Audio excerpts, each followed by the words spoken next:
ala ka dugaw minɛ dɛ amin ala k'an bɛɛ dusu suma mina bɛnkɛ ne an t'a kɛ maaw ka fɛn ayiwa boli bɛ kɛ ka fura min bɔ an to an ta kɛ cɔngɔli ye n'a mugu don an n'a k'i da ten k'a mugan ka ji min sira la ye ma ba wa kosɛbɛ kangari min bɛ n bolo ka da i ye sa o de ye dugubilakaw sa laada wuli ye laada o laada n'a sigilen san kɛmɛ bɔ n'i ye wuli anw fɛ bamanan i ni faali ka kan k'i kun ci k'a da bolibaw kan o la kana hinɛ n na ɲininkali la dɛ sabu n kɔngɔ fa la an ye tile fila bila ko caman de kɛra nka kasara de ka jugu n'a hɛrɛ ye a balaw de ka bon n'a hɛrɛ ye hali bi ala ka hɛrɛw caya kana hinɛ n na ɲininkali la bisimila bɛnkɛ ne ko mun kelen de kɛra Banyankara Bangasi dɛ faali cɛjugu i ka bɔ i ka Mamada après Ogosagu Sobanda voici Jalasago 2 points plus de 126 civils tués en une seule attaque. Allah akbar ni nasara kan dale nyanga de benge ngani tie mede o te nyuma ya fo bamananga na Mamada ni mani fo bamananga na bade dogono munu be ka anname Mamada uta famu nun te dogono ka me Allah Mamada wala sa Musa Jigiba ka famu ka fa ko rage Hama Jigiba o ka fo Umar interge Umari Umar Angoiba Saudiya Mamada Ogosago bole ko e Sobenada bole ko e an sera Jalasago de sa gosiko kelen pe dɔrɔn m'a fɔ n ko ye maa salen hakɛ ye dɛ gosiko kelen dantɛmɛwakɛlaw fɛ maa 126 Allahu akbar une seule attaque cayara dɛ Maliwɛrɛw de ye a fasi wala waati min na a bɛ ka fɔ ko l'armée monte en puissance k'an ka cɛdenw bɛ ka yɛlɛ ni fanga ye ni jama nisɔndiyalen bɛ n'o ye ko dantɛmɛwalekɛlaw fana de bɛ ka dɔ fara u ka dantɛmɛwale ka Mali cɛmancɛ la ni faali cɛjugu ye ni bolofɛn cɛw ye ni sojiniw ye ko b'a yira n na k'a fɔ k'a fɔra ko k'u ka jɛ min kɛra majuguw cɛla Mali cɛmancɛ la ye ko maa bɛ se k'o nkalontigiya sa dɛ n'o tɛ Ogosagu bɔlen kɔ Sobeneda bɔlen kɔ Mamada ko civiliw n'o ye minnu tɛ sɔrɔsi dugudenw Mamada k'olu fata bɛ ka compter 100 yirikaden 2018 an y'o 100 caman compter 2022 n'an filɛ Jalasago o cercle kelen na ye n'o ye cercle de Bagas Sibiri ni Dimanche frontière la o sigida ninnu na n'a laminiw na ye Mamada ko faali cɛjugu kɛra ye min ɲɔgɔnna famana ka kɛ nin san 2 kɔnɔ Allahu akbar kunnafoni sɔrɔ bonda caman minnu da bɛnna kelen ma olu kɔni k'a ma ko gosiko kelen dɔrɔn na Jalasago maa 126 wa dugutigi b'a la dɛ ka dugutigi kɔni minɛ k'o nanama sumalen fati dantɛmɛwalekɛlaw fɛ Allahu akbar an y'a mɛn fɛnɛ ko sigida maa ninnu u k'u ye lasɔmini kɛ an ka ɲɛmaaw ye dɛ ko dantɛmɛwalekɛlaw ko k'u kun b'an kan koyi kabini sibiri lasɔmini kɛra an y'o kunnafoni sɔrɔ sigida maa dɔw fɛ nka o ma dantɛmɛwalekɛla ninnu bali koyi u sera ka n'u ka nin ŋaniya jugu nin kɛ ka nin faali cɛjugu nin kɛ k'a ta sibiri fo Dimanche sɔgɔma Mamada o ma foyi de t'u kɔ ni jigitigɛ ni sɔnja tɛ Dimanche ani suw dadalen ye Allah un champ de ruines o sɔrɔsiw de sɔrɔla ka se sécurité maaw ayiwa a ye kunnafoni dɔ sɔrɔ sigida maaw fana bolo ye ko u ye maaw kɛ foroba kaburu kɔnɔ ye maaw nana k'u b'u ka suw de lajɛ ko finitigiw ma sɔn maa ka gɛrɛ suw la awɔ suw caman tun bɛ dingɛ kɔnɔ n b'a yɔrɔ kala tubabukan na dɛ les terroristes n'ont finalement laissé derrière eux qu'un champ de ruines soigneusement gardé par les forces de sécurité, les forces armées et de sécurité, qui, virgule, selon des sources locales, virgule, empêchent ce qu'il reste de la population de retour après sa débâcle,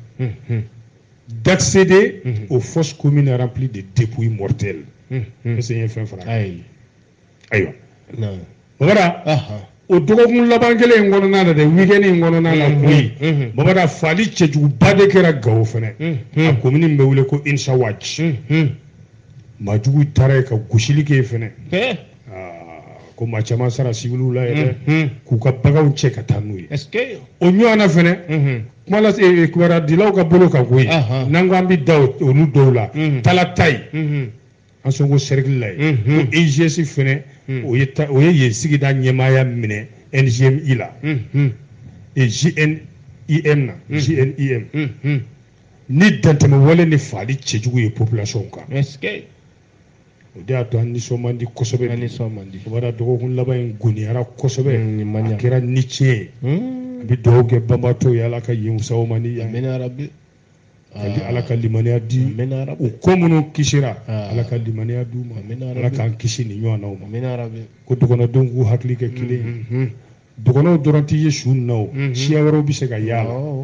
siya o siya yera la mamada finitigi fara sivili kan Ala ka hinɛ u bɛɛ la kana ko cogo an dala an tɛ ko min kalama an b'a laɲini Ala de bɛ se k'an bɔ an y'a ko di Ala ma ya Ala ya jil jalal wal kiram ko bɛɛ tigi kɔnɔ an y'a d'a ma Ala ka se di an ka sɔrɔsiw ma Ala ka se di an ka donsow ma k'u dansɔgɔkun ni ko bisimila bɛgɛ ne Asimi ye mun kɛ o la sa attaque de Bandiagara in na 2 points Assimi Goïta décrète un deuil national de 3 jours o ye nansaraka ye bɛngɛ a fɔ bamanankan na an ka nin faamu Bamara Bandiagara Tarabasoli min n'an da bɔra kuma la sisan Assimi a wulila k'i jɔ a ye deuil national sanga jamana ka sanga a ye tile 3 sanga boloda jamana fan bɛɛ fɛ jamanaden bɛɛ kan Mali bɛ ka fɔ la toujours walasa ka tasibila kɛ ka se maa minnu tora nin ko in na Bamara sibiri kalo tile 18 ka dugu jɛ dimanche la an ka fanga furancɛ fanga ɲɛma a ye tile 3 sanga sigi tile 2 sanga boloda sigi Mali dugukolo fan bɛɛ kan a y'a kɛ sariya de kɔnɔ ayiwa ko nin min kɛlen filɛ ka jamana sɔrɔ an ka jamana ɲɛma chef de l'État a ko a ye sariya ta k'a lajɛ an ka jamana jɔsen sariyaba a y'o lajɛ ka charte jɔsen sariya transition kɔnɔ a y'o lajɛ sariya bolofara minnu b'o kɔnɔ a y'olu bɛɛ lajɛlen lajɛ o bɛɛ lajɛlen kɔfɛ tuma min k'i sara olu bɛɛ la tuma min o tuma a ye décision ta ko tile 3 sanga na siri k'a ta bi tarata kalo tile 21 Mamada tile 3 Mali dugukolo fan bɛɛ kan walasa k'o kɛ tasibila ni miiri ye ka ɲɛsin mɔgɔw ma minnu tora i k'a dɔn Tarabasoli min kɛra sibiri ka taa dugu jɛ dimanche la sigidaw la n'o ye Jalasago Janweli Dɛgɛsago o n'a lamini buguda caman Bangasi cercle la Mamada o palasa an ka faso jonjo n'o ye drapeau ye o kɔni bɛ kɛ camancɛ yɛlɛn ye a ti yɛlɛ ka se fo sanfɛ a bɛ da caman kilancɛ la o tuma faso jonjo bɛ kɛ kilancɛ yɛlɛn ye faso ka foroba ca kɛyɔrɔ bɛɛ lajɛlen na fo ka taa sanga nin ban a ka sariya filanan bolofara filanan na sa a yɛrɛ ko sariya min bɔlen filɛ nin ye nin na nɔrɔbila kɛ Mali yɛrɛ gafeba kɔnɔ journal officiel maa min bolo nɔ b'a la kalo tile 20 président de la transition colonel Assimi Goïta n den min ka di n ye ni n den bɛɛ Bamara an ka bɔ journal kɔnɔ yan fili dɔɔni b'a la ça n'engage que moi Laurent Jacques radio Royal FM Bamara Jalasago fɔra Janweli fɔra ani dugu sabanan in i b'o tɔgɔ ye dugu sabanan in fɔra Dɛgɛsago Jalasago Janweli Dɛgɛsago n'a laminiw Bamara waati kelen fali kɛra Gawo an ma talata ye fɔ sa soit tɔgɔ kana fɔ ou bien a kɛra yɔrɔ o yɔrɔ waati kɔnɔ a y'o bɛɛ fɔ n'o tɛ a bɛ fɔ ko yɔrɔ dɔ ta o tuma o ma jate Maliyɛn bɛ ko sama dɛ ne kɔni y'o fiyɛni ye décret in na quoi a décret ye ministère ka bɔlen dɔ ou bien Assimi yɛrɛ ka bɔlen ministre tɛ se ka di national décrété o ayi journal ka sɛbɛnni quoi n bɛ k'a fɔ de n'o y'a sɔrɔ journal de y'a sɛbɛn o cogo la ou bien n'a sɔrɔ journal de y'a sɛbɛn nin cogoya la n'a kalan ta est-ce que n ye fɛn fara a kan ne ko ne hakilina ye min ye a la c'est ça sinon n'i donna Maliwari kɔnɔ le 21 i b'a ye a titre yɛrɛ filɛ nin ye o tɛna kɛ o kɛra hakili ko ye attaque de Bandiagara Assimi Goïta décrète un deuil national de 3 jours i y'a faamu ko bɛnkɛ nin fɛnɛ t'a la nin cayara cogo min na mais yafa bɛ se ka kɛ décret sɛbɛn cogo la yɔrɔ dɔ fɛ Bamara ni ko cunna maa kan i t'a a turunan bɛɛ ye quoi n'a dɔn hali ni kungo cunni kan i t'i ka maa bɛɛ ye fo dɔ ka jigin la ko cɛ i ma fɛn fɔ n ye dɛ i y'a faamu kɔni y'a fɔ cogo min na i ka kuma bɛnkɛ o ye tiɲɛ mais don o don saya fɛnɛ bɛ kɛ yɔrɔ bɛɛ mais den tɛ kɛ o la mais maa 100 ni maa 20 ni kɔ saya ne hakili o de na décret ko nin donc kɛra localité min na n'olu tɔgɔ fɔra bɔ ni yɔrɔ tɔw ma fɔ olu bɛ ka hakɛ mun fana kan ka faamu dɛ wa ne ko de a kun bi fara a kan a n'a ɲɔgɔnna kɛra yɔrɔ yɔrɔ da fila in na i y'a faamu donc ala ka hinɛ bɛɛ lajɛlen ni y'a mɛn ala k'an kisi a ɲɔgɔnna ala k'an kisi a ɲɔgɔnna yɛrɛ ma sanko degré ko ka taa bɔ a la ala k'a to an ka degré ninnu remplacer ni marifa ye degré yɛrɛ kana kɛ tugun sabu faali tɛ yen caman fɛ yan ko san kunnafoni man di yan n'i y'a ye nin kunnafoni sugu bɛ di a wale bɛ yen mɛ n'a tɛ yen don a tɛ di yɛrɛ kosɛbɛ kɛ i ɲɔgɔnna kunnafoni dila tɛ i tɛna se ka nkalon kɔni tigɛ o ko saya kɛra yɔrɔ dɔ la sa ma kɛ o dɔw b'o kɛ dɛ dɔw b'o kɛ dɛ bɛnkɛ a ma fɔ ko kufa fa la o fɔra o cayara ou bien ala k'an kisi kunnafoni kolon dili ma an t'a sɛbɛn an yɛrɛ t'a sɛbɛn cogo abada n'an y'a ye an b'a kala todunkan ni nanzarakan na n'i ma min faamu bisimila bamanankan ɲɔgɔn tɛ nin si la bɛnkɛ ne ko politikimaaw bɛɛ lajɛlen diɲɛ na ni loi électorale nin ye wa walayi wa la classe politique divisée après l'adoption du projet de loi électorale par le CNT o y'a nanzarakan walawala bamanankan na an ka nin faamu ora k'an ka fanga ɲini tɔnw tilala fila ye dɛ kulu fila ye dɛ an fɛ u tilala u b'a kulu hakɛ fɔ dɛ waati min na kalafili sariya ni an ka wasabulo n'u y'o ladɔnniya o waleya wasabulo fanga furancɛ wasabulo de ye conseil national de transition CNT i y'a faamu adoption o de ye ka waleya ka jɛn n'a ye fanga ɲini tɔnw k'u farala dɛ u tilala les républicains de y'a fasa an ka fanga furancɛ fanga wasabulo CNT o tuma u ye a lawaleya juma tɛmɛnen nin kalo ye tile 27 nin kalo juma kalo tile 17 san 2022 sariya min n'o ye kalafili sariya ye u ye kalafili k'u ni ɲɔgɔn cɛ walasa k'a ko lawaleya ka jɛn n'a ye maa 15 ko maa 7 ko ayi maa si ma to kɔ nka yanni u ka nin ko in waleya sa i k'a dɔn u tun ye tamasiyɛn 92 n'o ye amendement ye u ye o sɛgɛsɛgɛ k'o bɔ a ko la k'o da kɛnɛ kan ayiwa CNT kɛlen k'o bɛɛ lajɛlen lajɛ tuma min na sa u ye kala fili u kɛlen kɔ ka kala fili dɔrɔn kalafili sariya in ko la Mali la politikimɔgɔw bɔra ka kuma daminɛ fanga ɲinitɔn fɔlɔ min kumana ADEMA PAJ ani yɛlɛma olu kɔni ko a kɛcogo ɲɛna ko wasabulo u ye nin sariya in waleya kalafili sariya in waleya a bɛnna olu ma ko sabu nin bɛ kɛ sendanya belebele de ye walasa an ka se fanga ɲini sariya fanga ɲini yɛrɛ ma sa n'o ye ordre constitutionnel normal ye nka jɛkulu bɛ yen minnu ko ko ayi dɛ o dɔ ye M5 RFP olu y'a jira k'a fɔ colonel Asimu Goyita k'a kana jɛ ni sariya in ye dɛ sariya min ni yɛlɛmayɛlɛmaw donn'a la wasabulo kɔnɔ a bɛ cogoya min na nin cogo in na tan ko Asimu kana i bolonɔ bila a la dɛ k'a k'a segin u ma tugun k'a kala kura ye ko ka d'a kan yɛlɛma minnu nana don a la CNT kɔnɔ ko o bɛ kalafili boloda dɔ tun fɔra n'o organe unique indépendant ye k'o b'o kɛ bɔnforola fɛn ye o min dun sigira fasoden bɛɛ fɛ ɲɔgɔnna jɛrɛ belebele ayiwa nin kumakan ninnu dara kɛnɛ ka kɛnɛkan jaraki kan le 18 juin hakili to a la dɛ 18 juin dans une déclaration rendue publique le 18 juin ADEMA PAJ Parti africain pour la solidarité olu ko k'olu jɛna u ye nin ko in u y'a foli kɛ kosɛbɛ yɛrɛ ka d'a ka sariya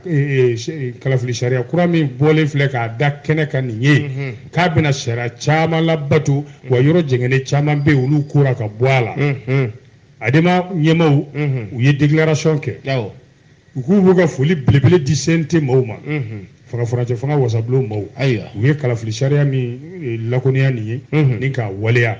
ko nin bɛ to tarikuw kɔnɔ nin bɛ maaw hakili sigi ka jira k'a fɔ kalafili nata o kɔni bi kɛ jɛlenya ni lawasa ni bɛɛ bi jɛ ni min ye tiɲɛ kan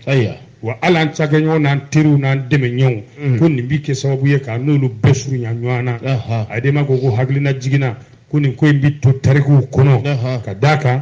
CNT maaw filɛ ka nin baara min kɛ nin ye u y'a kɛ ni timinandiya de ye ko kuma fanga furancɛ fanga ɲɛmaa bɛɛ o kuma olu ka foli b'u bɛɛ lajɛlen de ni nin ko sera ka waleya ko nin bɛna dankari kɛ gɛlɛya ni degun min bɛ malidenw kan ka d'a kan ɲangili cɛjugu min taara ka an sɛgɛrɛ CEDEAO fɛ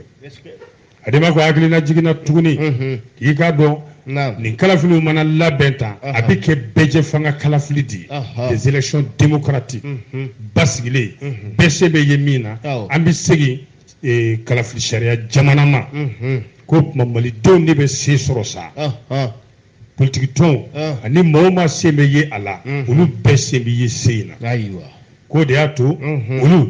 olu ye jɔnni ye adama PAJ u b'a ɲini diɲɛlamini tɔnbaw fɛ kɛrɛnkɛrɛnnenya la farafinna tile bɛ yanfɛ tɔn CEDEAO o tuma k'u ka Mali jamana in dɛmɛ farancɛ fanga in bɛ se ka ɲɛ an bolo cogo min u k'an dɛmɛ an bɛ se ka datɛmɛ walekɛlaw kɛlɛ cogo min walasa sariya fanga ka na an fɛ yan n'o ye jamana jɔsen sariya fanga ye ordre constitutionnel adama ko k'olu bɛ welewele da maliyɛn bɛɛ ye an bɛɛ ka fara ɲɔgɔn kan fɛn kelen jumɛn kunna Mali kunna k'o ye fasoden ɲumanya de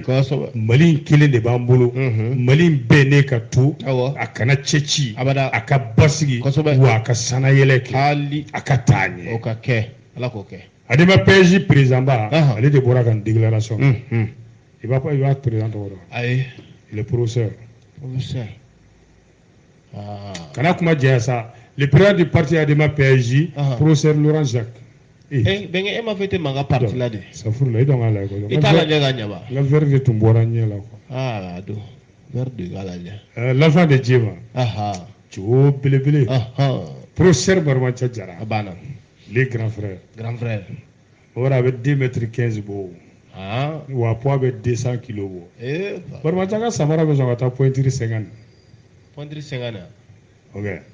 ne yɛrɛ ko n ka sɔn ka taa 56 la ora i kelen ni Barmacha Jara kile kungo kɔnɔ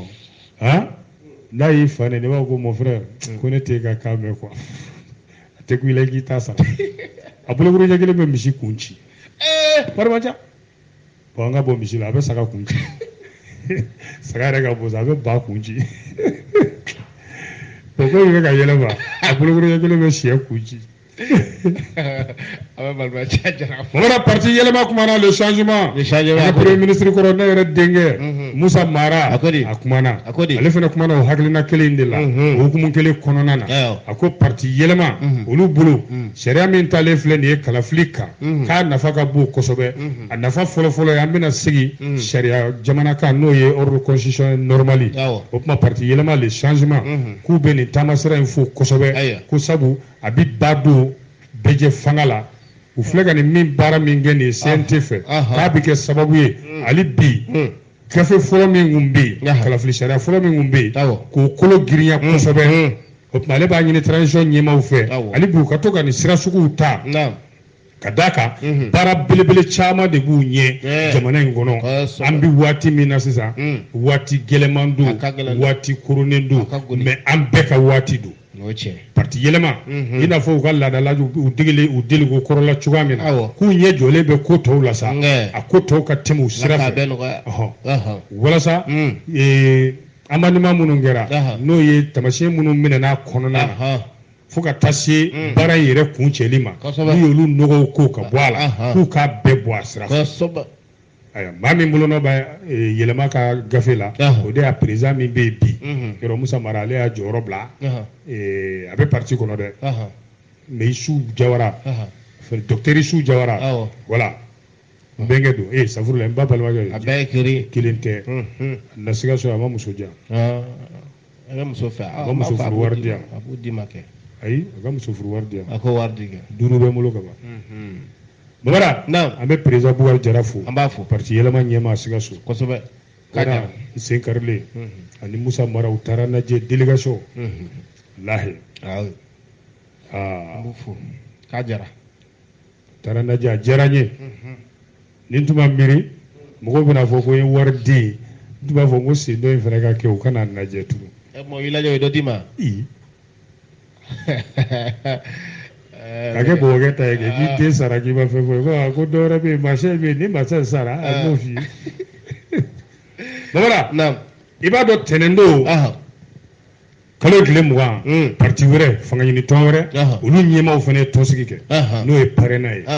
ye bɛnkɛ cɛbilen dɔrɔn ba balimakɛ cɛbilen dɔrɔn ka parti olu fana ye foli kɛ fana b'o hakilina kelen in de la ko mais olu bɛ min fɛ hali bi bi a baara in bɛɛ ka kɛ bɛn kɔnɔ bɛɛ lajɛlen ka bɛn kɔnɔ jamanaden bɛɛ o hakilina min y'u bila ka baara in kɛ jamanadenw ka hakɛ ɲinini min y'u bila ka baara in kɛ u k'u jija jamanaden bɛɛ ka to hakilina in kɔnɔ fo ka taa baara in bɛɛ kun cɛ fo ka kalafiliw kɛ ayiwa nka a taara bɛɛ dɔw ka ɲɛkumu ma les griefs de M5 RFP M5 RFP n'a ɲɛmaya bɛ i k'a dɔn premier ministre min b'an kunna bi Choguel Kokala Mayiga M5 RFP maaw olu ko sariya in ko Asimu kan'i bolo nɔ bila la pɛtɛ munna u ye gafe ba dɔ bɔ k'o da kɛnɛ kan Jokalo tile 19 san 2020 n'o bɛ wele ko memorandum M5 RFP u y'a fɔ o kɔnɔ ko sariya kura min ni CNT an ka wasabulon kɛ filɛ nin ye k'o lawaleya ka jɛn ni o ye Bamada ko a bɛ maa minnu sen kan ka don kalafili labɛnni na k'a b'olu dɔgɔya kosɛbɛ o maa hakɛ bi dɔgɔya n'o kɛra a fanga bi dɔgɔya a yeta bi dɔgɔya a tiɲɛ bi dɔgɔya a jɛlenya bi dɔgɔya kalafili nataw M5 RFP ko k'i k'a dɔn ko sariya in min talen filɛ nin ye ni CNT maaw ye a lawaleya Mamara ko n'a taara ba la ko fɛɛrɛw de don a laban bɛna jamana in bawuli transition kɔni Ala k'an kisi o ma ayiwa ko sabu maajugu ka ŋaniya juguba a kɔnɔna na Babara n'an taar'o fɛ an hakili bɛ Mali kura min na k'an t'o sɔrɔ dɛ u m'o yɔrɔ walawala memorandum de n'o y'u ka gafeba in ye sa M5 kɔnɔ i bɛ nin y'a kɔnɔ nin jɛkulu belebele yɔrɔ fanga ɲinitɔnw b'a kɔnɔ kɛnyɛrɛye maaw b'a kɔnɔ i k'a dɔn u bɔra ka kuma ko tamasiyɛn minnu yera n'o ye amendement ninnu ye ko n'a fɔra ko k'olu gosi Babara k'a bɛ kɛ degun ye dɛ an ka kalafili yɛrɛ taabolo ma kɛrɛnkɛrɛnnenya la a sariya bolo yɛrɛ a sariya bolo sabu jɛkulu dɔ de tun sigira AIGE u bɛ tila k'a kɔrɔ fɔ i y'a faamu n'o de ye organe unique yɛrɛ bakoloba ye walasa ka kalafili kɛ lafiya kalafili ye nanbara tɛ se ka k'a la cogo si la k'a b'o lagosi a bɛ min fana lagosi i k'a dɔn AIG a fɔra ko o jɛkulu in dɔrɔn de bɛ kalafiliw labɛn n'i tɛ AIG kɔrɔ dɔn n b'a f'i ye komi e ba jɔ dɔ ma kalan kosɛbɛ autorité indépendante de gestion des élections AIGE autorité indépendante de gestion des élections o de ye fanga min lafiyalen bɛ kalafiliw labɛn karatuw kɔ karatuw ɲɛ n'u y'a bila yɔrɔ min o don comment ni ministre nana fara o kan sisan ministre jumɛn ministère de l'administration territoriale et de la décentralisation article 5 dɔ bɛ sariya kura min n'a taara nin o bɛna AIG ni AIGE ni o bɛna o jɔyɔrɔ walo ayiwa u bɛ fɔ ɲɔgɔn kɔ kosɛbɛ ka d'a kan sariya fɔlɔ min ye AIG in sigi filanan in bɛna o jɔsi n'o kɛra yala an ka jɛkulu kelen pe sɔrɔ n'o ye organe unique indépendant de gestion des élections ye k'i b'a ye tamasiyɛn minnu fɔra n'o ye amendement ninnu ye n'olu taara ba la nin kulu fila de bɛna baara kɛ MATD AIGE c'est le ministère de l'administration ani autorité indépendante bon o la o dun bɛna kɛ seginkɔba de ye hali transition yɛrɛ ka yeta la CNT kelen ye min yamaruya premier ministre ka baaraboloda kɔnɔna na n'o ye PAG ye programme d'action du gouvernement ani segin kɛra transition sariya yɛrɛ min kan ka sariya kuraw don a kɔnɔ k'a bɛna olu bɛɛ lagosi k'a fɔ ko kelen fila foroba kumasigi min kɛra n'o ye Assise nationale de refondation ye olu jɛna ni AIG in de ye olu jɛna ni AIG in de ye olu y'o de k'u ka kuma kuncɛ kuma ye u ye kalan caman k'o kan kalafili cogoyaw la n'o ye atelier d'échange ye sur la loi électorale ko hali DNI n'o ye foroba kumaba min fana kɛra dialogue national inclusif o bɛɛ jɛna ni o de ye o tuma M5 RFP mɔgɔw u ka président Dangan i t'o dɔn wa ayi son vice président de M5 RFP e t'o dɔn wa ayi ne yɛrɛ k'i b'a dɔn bon tɔgɔ kɔni bɛ yan b'a dɔn ko vice-président a tɔgɔ lajɛ bon comme i sɔgɔsɔgɔra Boubacar Traoré Boubacar Traoré n'i kuma sɔgɔsɔgɔ i sɔgɔsɔgɔra dɔrɔn tɔgɔ yɛlɛma a bɛ kɛ M5 RFP maaw bolo ko parti politique maaw a fɔra k'olu ye dɛnkɛrɛfɛ maa ye jɛkulu fɔlɔ in kɔnɔ cogo min ko n'o de nana ni tamasiyɛn ninnu nalen n'o ye amendement ye k'o ti tiɲɛ awɔ ko ko n'i y'a jateminɛ olu ka yecogo la dɛ n'o ye M5 ka yecogo ye ko CNT olu kɔni y'u bila o kadara de kɔnɔ u b'a fɛ k'u bila kadara min kɔnɔ sisan ka gɛlɛya wuli jamana jɔsen sariyaw o ni transition cɛ kɛrɛnkɛrɛnnenya la gouvernement fangatigiw yɛrɛ ka d'a kan u bɛna kuma de tigɛ ministres la ka ministre dɔw yɛrɛ ka kuma gɛlɛnw ta k'olu sɛgɛrɛ yɛrɛ bɛrɛbɛrɛ ma ye a la ministre dun fana ye jamana jɔsi sariya bonda maa dɔw de ye o bi CNT yɛrɛ sigili sariya dɔw sɔsɔ olu b'u yɛrɛ ɲininka sa ko yala o maa minnu ko ko k'a voté nin cogoya in na tan ko est ce que u ŋaniya ka ɲi ka ɲɛsin transition yɛrɛ ka ɲɛli ma M5RP mɔgɔw ka kuma la jɛkulu in bolo sa n'o ye M5RP ye ko tamasiyɛn minnu yelen filɛ nin ye n'o ye amendement ye u y'o min ta ka gafe sɛgɛrɛ k'o kɔni bɛ kalafili jɛkulu fɔlɔ min sigira o b'o kɛ bɔnfurula ko ye o dun sigira jamanaden bɛɛ ka hakilinaw de fɛ foroba kuma caman na walasa Mali ka mulu kura bɔ ayiwa ko le k'an ka to kɔnɔ n'o de bɛ na ni Mali kura ye ko sariya in mana taa nin ta cogo la ten k'a bɛ Mali to Mali kɔrɔ de la ti kɛ Mali kura ye abada n'i y'a ta k'a lajɛ nafa min dun bɛ kalafili sariya la transition yɛrɛ ɲɛli b'a bolo ko maa bɛ se ka ko jumɛn jateminɛ fɛn damadɔ olu b'a ɲini président fɛ n'o ye Assimi Goïta ye fils de Laurent Jacques Goïta Assimi Goïta a ma se k'a fa tɔgɔ fɔ a ka ɲi o b'a bɔ Assimi Goïta yɛrɛ b'a bɔ hali mɔgɔ min den don hali m'o fɔ mais Assimi tɔgɔ ka ca an bɛɛ b'a fa dɔn Assimi tɔgɔ ka ca a ma fɔ président wa min ye jamanakuntigi wa o tɛ fila ye o mais n'o fa tɔgɔ ma dɔn don a dɔnnen don an bɛɛ b'a fa tɔgɔ dɔn mais n'o de tɔgɔ f'i ye sisan wa Laurent Jacques Goïta a ka taa a dɔgɔnin tɛ yɛrɛ a cousin lointain de ye cousin lointain somɔgɔ jan Mamada Goïta i jɔ n ka journal kɛ k'i bɔ n kunna ko Assimi kana si ye dɛ M5RP mɔgɔw ko ten k'a to nin cogoya in na tan ko Assimi kana si ye dɛ k'a k'a lasegin wasadenw ma tuguni u k'a kalan kura ye ko sabu nin ko in kɛra wajibi gɛlɛnba de ye foroba kumasigi in na n'o ye ANR ye Assise nationale de refondation walasa ka Mali kura k'a jɔsenw sigi n'i ko ko fanga ɲinitɔnw bɛɛ bɛnn'a kan a bɛ nin cogo in de la bisimila Mali ka hɛrɛ bɛ min na Ala ka Assimi bolo na hakili jɔ o kan sabati Ala m'o kɛlɛ mais ne ko colonel Maliki Diaw ye mun fɔ colonel Maliki Diaw président du CNT deux points cette transition ne doit pas être une période d'essai o y'a nanzarakan ye bɛn ka walala bamanankan na an k'a faamu colonel Maliki Diaw n'ale de ye wasabulon ɲɛmaa ye fanga furancɛ wasabulon ko don a ko nin fanga furancɛ fanga in nin man ka kɛ période d'essai ko si filɛ waati ye ko nin tɛ si filɛli waati ye Challenger de y'a fɔ fanga furancɛ wasabulon sa yɔrɔ an da ma fama kuma ma kalo tile 17 tɛmɛnen kalafili sariya min bɔra o y'a kalafili k'u ni ɲɔgɔn cɛ maa 15 ko maa 3 ko ayi an y'o bɛɛ fɔ sa ayiwa président de CNT n'o y'u ka ɲɛmaaba yɛrɛ colonel Maliki Diaw a ye hakilinajigin de kɛ ministre min cɛsirilen don jamana yɛrɛ mulukura bɔ la ani k'a dɔn ministre min cɛsirilen don jamana ni a jɔsen sariyaw cɛsira taama la i y'a faamu a ko o minisiri in de ma ko Mali gɛlɛya belebele gɛlɛya min b'an kan sisan nin baara ninnu kɔnɔna la k'o ye waati de waati o de y'an jugu ye nin ko la n'o taara k'an da a ma ye ko ni a ma ɲɛ an bɛ boli la waati kɔ ko nin fanga furancɛ fanga in man ka kɛ kow sifilɛli waati ye an k'a sifilɛ k'o t'o waati ye o kuma gɛlɛnw de nana tɛmɛ u ni ɲɔgɔn cɛ juma don sa Mamada salle kɔnɔ fo ka ne yɛrɛ wɔsi k'an to climatiseur kɔrɔ salle salle Jelibaba Sisoko kɔnɔ CICB la yen tɔnsigi kɛra yen de non vendredi le 17 bɔra juma na dɔrɔn n ye n tilen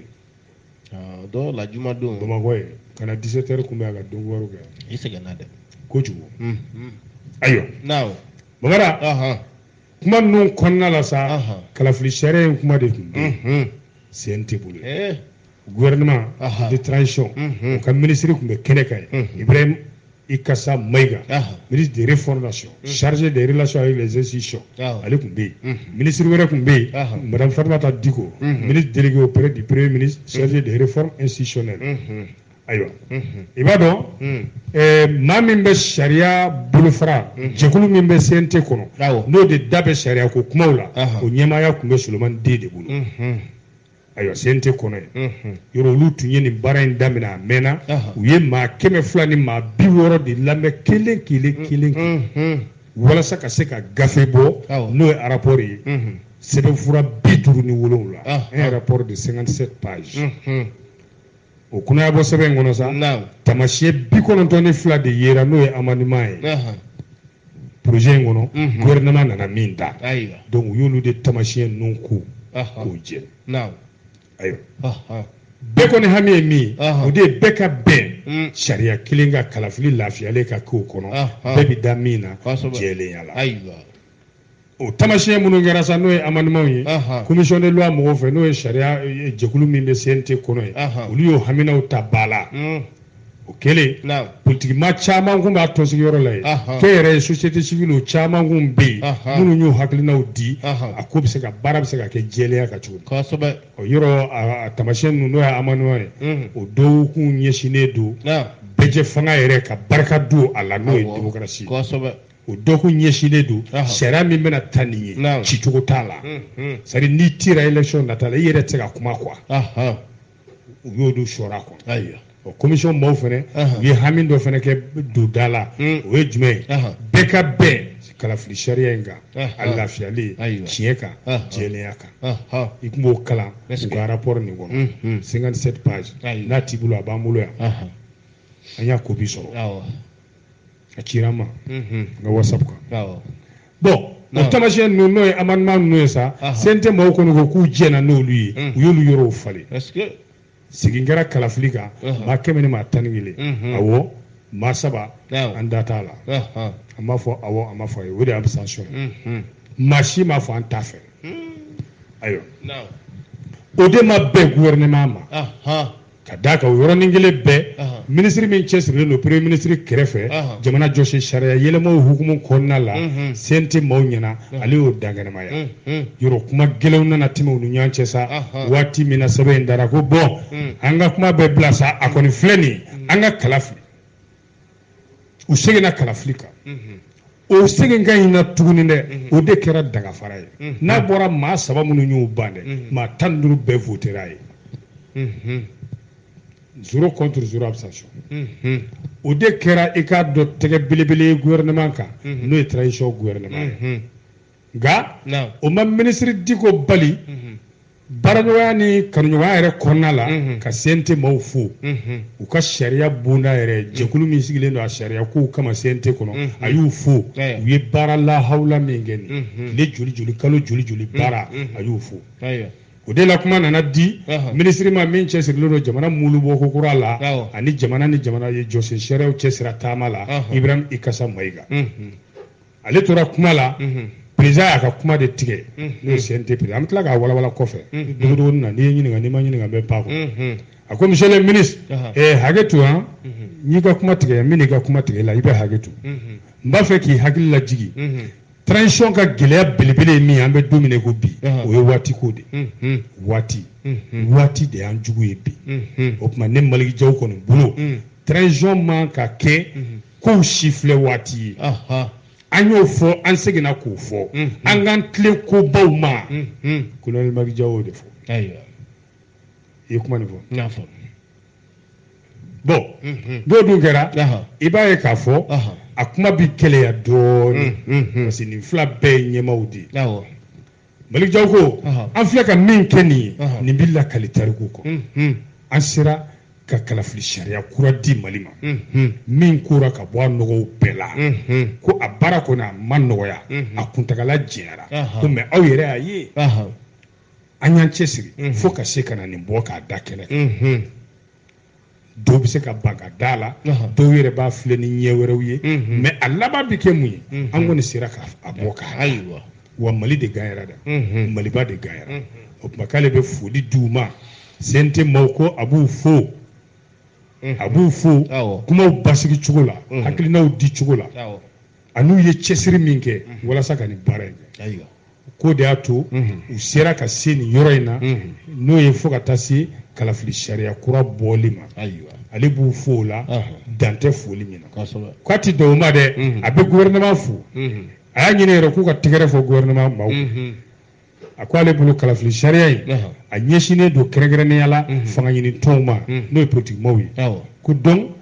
a yɛrɛ dabɔ kun ye olu ye o tuma ɲinɛ ma k'u kɔ o fana bɛ fo o tuma a ye politique maaw fo i la donc remercier la classe politique u sen donni min kɛra a kuma ninnu na fo ka baara kuncɛ colonel Maki Jao a sɔrɔla ka foli di jamana ɲɛmaa yɛrɛ ma n'o ye transition ɲɛmaa ye a fana ye cɛsiri minnu kɛ walasa a ni bɛ min kan an ka segin sariya jamana kalafili la n'o ye hors constitutionnel ye o min b'a sumu ni kan a b'o cɛsiri min na k'a bɛ fo o la Saka Dunbiya ka fasiri don ka lasalabɔ ma laadiriya la ne ko Sogɛli yɛrɛ ka ko bɛ cogo di nin ko nin bɛɛ la dɛ a sɛbɛnnen bɛ yan ko situation délicate situation nationale e kan t'o ma deux points la personne du premier ministre plus problème que solution dans l'imbroglio ni y'a nanzarakan ye a wala bamanankan na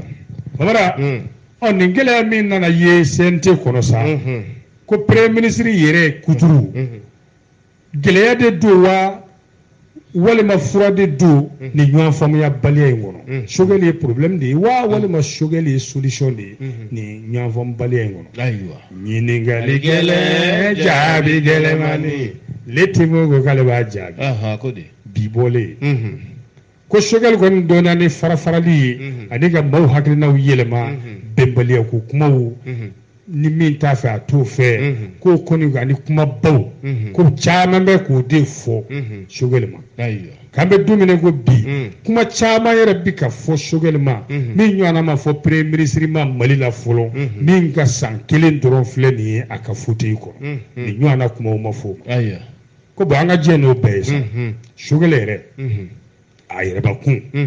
o bara k'a kɛn bɛ kuma caman yɛrɛ ko Sogɛli ko kɛn bɛ kuma caman yɛrɛ hali n'a sɔrɔ kalafili gafe min n'an da bɔra a kuma la sisan ni gouvernement ko k'ale ma diɲɛ ni a ye nin cogoya in na tan a kun kuma bɛ yen a mɛnna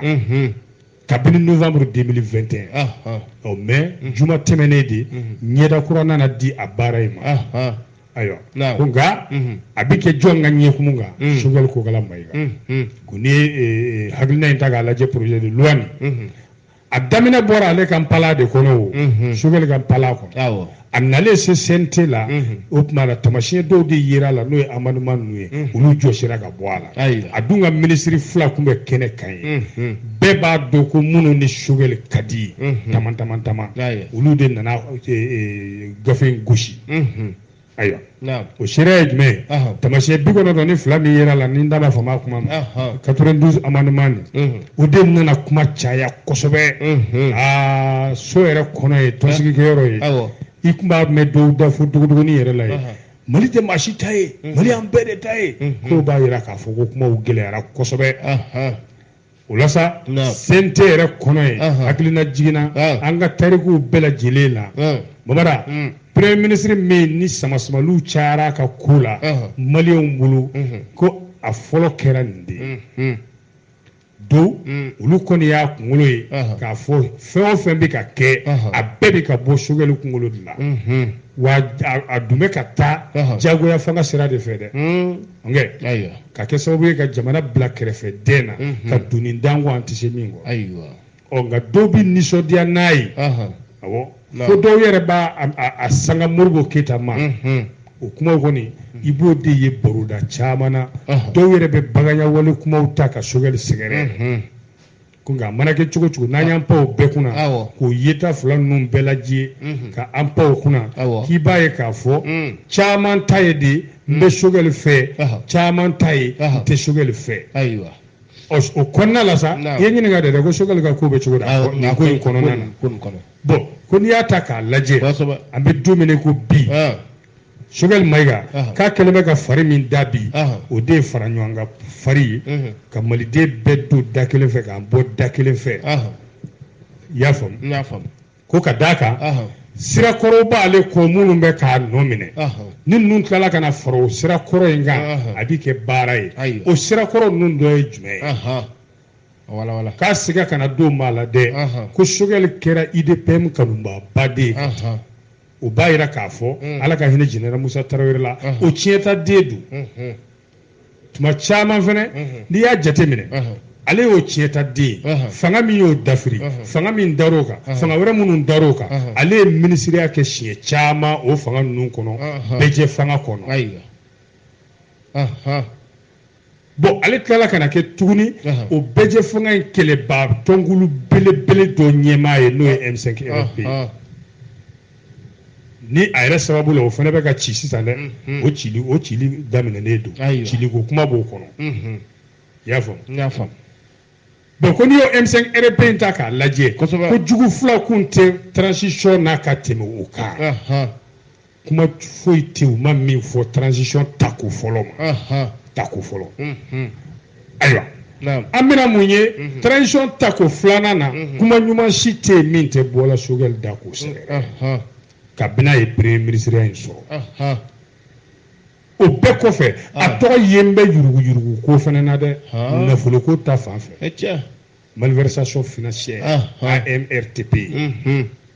ko donc maa bɛ se k'a fɔ hali i t'i jɔrɔ k'a fɔ premier ministre man kunna bi Mamara ko caman b'a kɔ dɛ a tɛ se ka fɔ ka ban ko nka nin bɛɛ la n'i y'o ta k'o lajɛ o kofin ninnu minnu b'a kɔ k'a lajɛ ani k'a ka baara kɛlen lajɛ ko maa kɔni bɛ se ka nisɔndiya ni min ye a ka jagɛlɛya k'i bɛ se ka waso n'o ye premier ministre jagɛlɛn ɲɔgɔn na min mana Mali la ale don dɛ ka d'a kan a y'a ka timinandiya ta a bolo fila la k'i jɔ diɲɛna mini tɔnba ɲɛma ka kuma belebelew fɔ ko fo Faransi yɛrɛ la ko maa tɛ se k'o sɔsɔ dɛ ko bɛn nin bɛɛ kɔfɛ sa a ko yɛrɛ birisi barasa yɔrɔ bɛna kɛ min ye ni jamana b'o kɔnɔ bi o ye Sogɛli yɛrɛ de ye sa Sogɛli kungo en tant que premier ministre ale de bɛ jɔrɔna ko bɛɛ kɔnɔ bi bɛɛ bɛ ka jɔrɔ ni Sogɛli ka taabolo de ye bi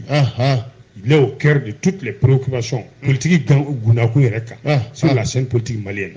CEDEAO yɛrɛ fɛnɛ bolo ko nafiliko de don sabu olu y'a wajibi fo premier ministre kana min jabajɛlen don neutre ko donc Sogɛli ko kɛn bɛ sɛfan fila siri de Mali fanga ɲini tɔnw transition bolo CEDEAO bolo kɛn bɛ o sɛfan saba siri Ousmane Cɛmɔgɔ Jakite bɛnkɛ don ale ka fasiri don an b'i bɛnkɛ Seba Jalo fo bɛ Seba Jalo fo ne bɛnkɛ don ka ne yɛrɛ bɛnkɛ Ousmane Danbɛlɛ fo Mɔrɔbiya an b'a fo bɛnkɛ ka numukɛ fo ye dabɔ an b'u bɛɛ fo bɛnkɛ an bɛ Hamadi Gasama fo ka ne bɛnkɛ i mɔkɛ ka Sisɔgɔ fo ka Sisɔgɔ Banda Sanu Falaye Sisɔgɔ Alimaɲi Falaye Alimaɲi n bɛnkɛ don ka Tɔnɔɲangi fo ka Mara Sibi fo n bɛnkɛ don ka Aba fo n bɛnkɛ don ka Ami Kɔnɛ fo n ba don ka Badara fo Badara Konate n bɛnkɛ don i bɛnkɛ Badara Konate ya Konate Amerikɛ ya i bɛnkɛ don ka Falasa fo Falasa fo i bɛnkɛ don n bɛnkɛ tɛ n den don ka Surantu Bakari fo i bɛnkɛ don n bɛnkɛ don ka Bebe Galileo fo i bɛnkɛ don Bile Haki ka Omar Kida fo i den don ça dépend ka Lasana Sosoko fo i bɛnkɛ don n bɛnkɛ don ka Jimi Sora fo i bɛnkɛ don Bile Haki Jeune Kilebako n bɛnkɛ Safurula n ba balimakɛ don i b'a balimakɛ don an bɛ Talibi Baraji fo i bɛnkɛ don n bɛnkɛ don n famana ma bɛnkɛ ne Mamara an bɛ bɛnkɛ Adama Sisɔgɔ fo Sisɔgɔ Famusa den quoi n b'a fo kosɛbɛ Bakari Danbɛlɛ den n b'a fo n b'a fo bisimila bɛnkɛ ne voilà Maliki Jawo ni Ikasa Mayiga yɛrɛ u ka kumaw fara ɲɔgɔn kɔ cogo di dɛ bɛnkɛ n ko bɛ n'o de f'i ye ok Mamara naam i da sera kumaba de ma nin ka f'i da sera kumaba bɛnkɛ dun ka walawala dɛ gafe y'a fɔ cogo min na d'a ma o cogo la walawala lamɛnbaa bɛɛ lajɛlen k'a faamu segin i ka ɲininkali kan na n ko Maliki Jawo ani Ikasa Mayiga u ka kumaw fɔra ɲɔgɔn kɔ cogo di parce que Maliki Jawo ko a tɔnsigi yɔrɔ in de la ko tan t'ale bolo le président du CNT Maliki Jawo ko waati tiɲɛ tɛ ale bolo koyi waati tiɲɛ ta t'ale bolo juma tɛmɛnen waati min na sariya in ko tun bɛ sen na n'a kalafiliw kan ka kɛ yɔrɔ bɛɛ lajɛlen tun ɲɛ jɔlen bɛ nin ko in na o kuma de dilen sa ministre de refondation ma n'o ye Ibrahim Ikasa Mayiga ye k'a k'a ka kuma labanw fɔ bon ale ka kuma labanw fɔtɔ ale ye se ka don détail wɛrɛw de la i y'a faamu Malick Diaw ko a ma a k'i tile kuma kunbaw ma quoi a k'i tile an nakun ma a kana fɔ k'a bɛ don détail wɛrɛw la mais Ikasa continuera ka don détail kɔnɔ ka taa sa f'a sera yɔrɔ dɔ la Malick Diaw ko kuma ka ɲi u ye kuma tigɛ en fin de compte et sans autre forme de procès le maître de la parole lui a retiré la parole excédé Malick Diaw ye kuma tigɛ la a dusu tiɲɛnen a ka ɲɛsin ko kunba yɛrɛ ma a ka détail misɛnnin ninnu to yen temps tɛ yen quoi voilà ko nana ten de i y'a faamu mais an bɛ dugawu kɛ ayiwa jamana ɲɛmɔgɔw mana bɛn kan kelen kan jamanadenw ka hɛrɛ bɛ min na Ala k'o sabati n'u fara ɲɔgɔn kan Ala k'u fara ɲɔgɔn kan yasa jamanadenw bɛ se ka a kunnawolo n'a hɛrɛ sɔrɔ dɔ kɛra nin ɲɛnama gori nin na sa degré dɔ b'a sɛbɛn ka tableau kan a ɲinɛnen bɛ k'a signé quoi n'o degré jumɛn conseil à la communication du CNT hali Malick Diaw u bɛɛ bɛ taa ladilikan ɲini secrétaire min fɛ conseiller à la communication et au conseil et à la communication voilà du CNT avec bureau à Kuluba conseil à la communication n'a ma caya sara bɛ caya o tiɲɛ faso ko la Ala kama ko b'a la yɛrɛ di b'a la n ko faso ko la Ala kama ko b'a la yɛrɛ di b'a la e ka faso ko faso kanu ye limana dɔ ye e ka faso kanu a bɛɛ ta ne ka faso kanu ye Orange Money a basi tɛ n y'a faamu bɛnkɛ ne ko jɛnɛya jumɛn ko jɛnɛya kɛ kojugu ye jumɛn kɔlɔlɔ se kɔlɔlɔ ma ko jɛnɛya kojugu jɛnɛya kɛ kojugu ko jɛnɛya man ɲi a man ɲi mais a dantɛmɛ wale a b'i se kungo ma a man ɲi Allahu akubar i ye ɲininka ko jɔn ye jɛnɛya kɛ kojuguya kɛ fo ka n y'a tigi taamasiyɛn d'i ma n y'a tigi kunnamala man jan kosɛbɛ mécanicien don nin bɛɛ la zon don a jogo ka ca dɛ a terikɛ bɛ Espagne k'a ka tubi minɛ a ka tubi minɛ i bolo bɛnkɛ terikɛ Ousmane Kanté bɛ yen nka ani Ousmane Kanté tɛna bɛn e bɛ se k'a tubi yan ne ya ni ko ne ka tubi yan tellement a ka jurumu cayara ne b'a kun ci dɔrɔn o ye de kɔni y'a kun ci et puis n t'a kun ci an bɛ taa n'a ye Segu kabini bitɔn tile foroba bolo de n bɛ taa kun ci o kan n'o kɛra e yɛrɛ bɛ bila nɔ la parce que e yɛrɛ ka juru bɛna caya o la awɔ n bɛ jɛ n'o ye mais n bɛ jamanadenw lafiya mɔgɔ kelen b'i ni di faso ye o awɔ ne b'ale kun ci Segu foroba bolo kan o ka ne Ala yɛrɛ fɛnɛ de bɛ ne minɛ maa faga la ye ne bɛ jɔ ni mɔgɔ faga kungo ye ok ale juguya da ye cɛ in ma ɲi koyi ti saga cɛ in ma ɲi dɛ bɛɛ ka wala ka taa ko jɛnɛya ma ɲi k'a man di ko jɛnɛyakɛla ko jumɛn Mamada ko jɛnɛya yɛrɛ man ɲi fɔlɔ a dantɛmɛ wale a b'i se ko dɔ ma Mamada ni cɛ ye min kɛ a ka bon hakili ma i n'a fɔ Tijo de Paris an bɛ Tijo de Paris fo a ka bon hakili ma hɔrɔnya kɔnɔ danbe kɔnɔ bɛna bɛɛ ɲɛf'iye de A à Z Mamada ni cɛ in ye kabako mɔgɔ ye dɛ kabako mɔgɔ ba un enseignant enceinte 24 filles de l'établissement dont la directrice et 4 autres enseignantes. Et comment vous des enseignants? Et des enseignants. Un enseignant enceinte 24 filles de l'établissement dont la directrice et 4 enseignantes. Et comment vous des enseignants? Subhanallah, astaghfirullah. C'est nous mana tla a bɛ taa seliji ta ka jogo. A bɛ Musa Dabo fo Tripoli. E ko ta bɛ bɛna nin fɔ bamanankan na. Ayi Mamara ni min ma ba kɛli ma o tɛ ba fɔ. N'i ye kana nin fɔ. Nin ye école karamɔgɔ de ye. Allah. Mamara a bɛ école min yɛrɛ la kalanfaya la yen dɛ. A bɛ n'a fɔ. O école den musomannin 24 a y'o garisigɛ. A ye kɔnɔ da o bɛɛ lajɛlen. Écoleso directrice. A y'a da o la a yɛrɛ école karamɔgɔ ɲɔgɔn muso 4 a y'a da o la. O maa 20 ani maa 20 ni 8 to ye sa de. Maa 26.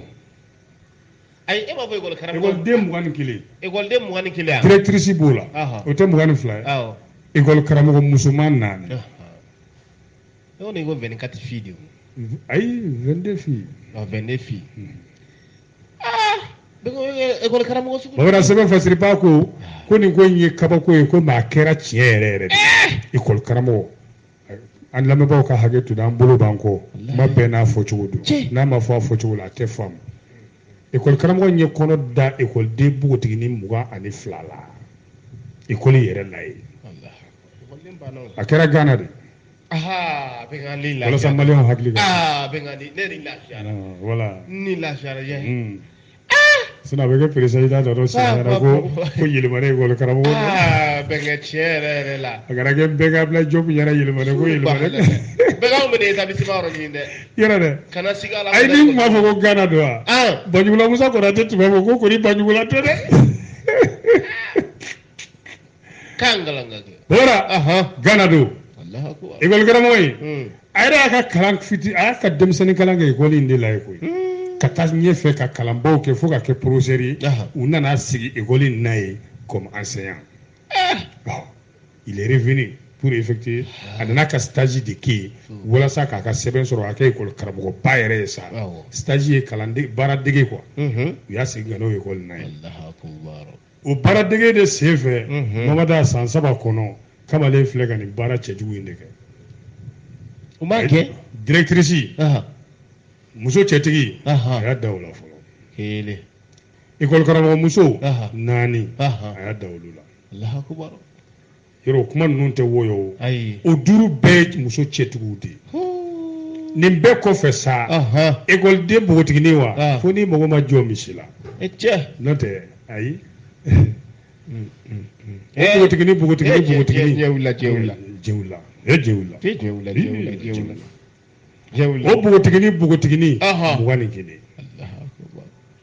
21. Bamanan yɔrɔ nin ko sugu tɛ dogo an tor'o de la ani minnu ma ɲɛ a la dɔw ta ye den fa ko ye dɔw ta ye musaka ko ye directrice kɔni y'i da de mɛku n'o ta mɛnna furu bi sa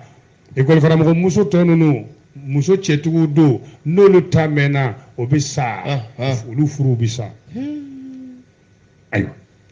an tor'o la dɔ de denmuso b'a la sa olu y'a ko ɲini ji ɲɛma jɔlen na fo ka taa jɔ ala tɛ tɛku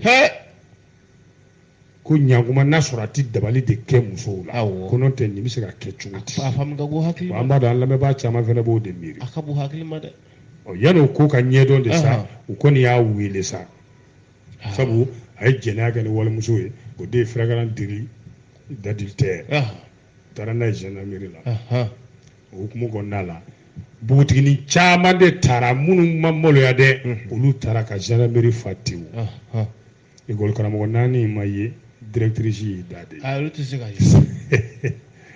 u taara ko di chef de brigade min ma sebe min tana si t'a la jɛnɛya kɔ ale kɔni n'a yi o kuma min kan wa ayi e bɛ don kaso la min ka jugu lasi sensurunin t'a ye astafurulayi a tɔgɔ bɔra an da taara don sebe ma min kɔni kaso b'ale bolo jɛnɛyakɛla kama n'i donna ye n'i bɔra i ti kɛ maa ye taara don sebe ma o tɔgɔ commandant de brigade a tɔgɔ de brigade commandant de brigade a bɛ k'a ka jala de f'i ye commandant de sebe gendarmerie impitoyable contre les jɛnɛyakɛla o ko mɔgɔ min libéralen don o la kosɛbɛ impitoyable o kɔrɔ de ko ba libéralen wa ayi impitoyable min t'i hinɛ kojugukɛla la qui n'a aucune pitié pour les malfaiteurs tubabukan ka gɛlɛn ne tun y'o kɛ Mali mara non impitoyable commandant de brigade taara affaire d'ale ma cɛ gɛlɛn ba brigade b'a bolo yen fɛn b'a bolo o ka jugu ayi commandant de brigade kɔni bɛ kɛ brigade de b'a bolo affaire selen ale ma a ma nɔgɔya dɛ sɛbɛn diɲɛ bɛɛ b'a dɔn a sebe a tɔgɔ fɔ bɛnkɛ a sebe lamɛnnen don dɛ a n'a ka gendarmerie bɛɛ journaliste don sebe Il est CB journaliste. Eh ben, CB sous yɛrɛ bɛ cogo min na o tɛ CB ka jan dɛ. O CB ko tɛ sa, CB kɔrɔ de chef de brigade. Chef de brigade. Journaliste en même temps. Et journaliste fɛnɛ don. A bɛ baara kɛ gendarmerie la, a bɛ baara kɛ radio la. Bɛn ka tɔgɔ f'a ye. A bɛ donko wɛrɛw kɛ. A bɛ kɛ. Non. Wa ni min bɛ donko wɛrɛ kɛ o bɛnkɛ don. A bɛnkɛ ko don. E don. A bɛnkɛ don dɛ. Ayi. CB ninnu sara. Bɛnkɛ ni e yɛrɛ yɔrɔ la ka kiiri tigɛ a bɛ diya n ye. Ayi CB ninnu sara ka ca sa. Olu an t'o sara caman fɛ. An t'o sara sugu ninnu sɔrɔ nka nde komi Abdramane Jakite Sakɔrɔbere mɔden ye n deli sa. N'a sɔrɔ a la ma. I t'a sɔrɔ a la. Ne don. Mais CB sara bɛ dɔɔnin bɔ dɛ bɛnkɛ. Ne don. N ko ne don. E don dɛ. Awɔ ne don. A ye don kiiri tigɛ cogo di? N y'a tigɛ o. Ko a kun kan ka ci k'a da fara. A ye n'a kun cira ka na da fara o ye ko bannen. Pewu. Ni kunkolo cira bɛnkɛ. Hali n'a ma foyi. Mais a ye maa joli ka diɲɛlatigɛ tiɲɛ nin cogo la tan. Nin denw yɛrɛ bɛɛ ni ninnu bɛɛ balo siri la ale la a ka sara b'a bɔ. A t'a bɔ. Muso furulen ninnu cɛw minnu dɔn caman b'a fɔ o tɛ muso ninnu yɛrɛ de nɔ ye wa d'accord. Bon n'o denw fana taara d'a ma dun n'o musow taara ko n cɛ ye bila i bɛ n ta dun. Donc e kun kan ka nin gafe bila weekend de la. Mais voilà. A kɛra bi tarata ta ye. Bɛnkɛ mɔgɔw na baro kɛ ni voilà. Kabako kɔni don. Ni bɛɛ y'a dɔn k'a kun cira k'a da fara. A banna. Bɛɛ ni jija i den n'a ye. Bɛɛ na yafa. Bɛɛ na yafa. Bɛɛ na yafa. Bɛɛ na yafa. Bɛɛ na yafa. Bɛɛ na yafa. Bɛɛ na yafa. Bɛɛ na yafa. Bɛɛ na yafa. Bɛɛ na yafa. Bɛɛ na yafa.